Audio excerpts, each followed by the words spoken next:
गौरीपूजनाशी जोडलेली एक सुंदर बोधकथा। एका गावात एक अभ्यासू पण खूप हट्टी मुलगा होता। तो नेहमी म्हणायचा, अभ्यास फक्त पुस्तकात असतो, सण परंपरा यातून काहीही मिळत नाही। गावात गौरीपूजन आलं। सगळे घरं सजवत होते, रांगोळ्या काढत होते, फुले आणत होते। त्याने आईला विचारलं, आई, एवढं कशाला करायचं? तेव्हा आई शांतपणे म्हणाली, बाळा, गौरीपूजन आपल्याला 3 मोठे धडे शिकवते। पहिला, सौंदर्य व सर्जनशीलता। घर सजवताना कल्पनाशक्ती वाढते। दुसरा, एकत्रितपणा।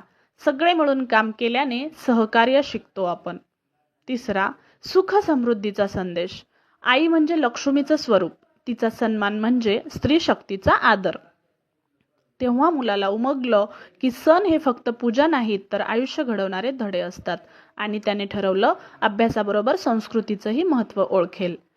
यातून बोध असा मिळतो, सण परंपरा आपल्याला संस्कार, सर्जनशीलता आणि सहकार्य शिकवतात। अभ्यासासोबत संस्कृतीचं ज्ञान तितकंच महत्त्वाचं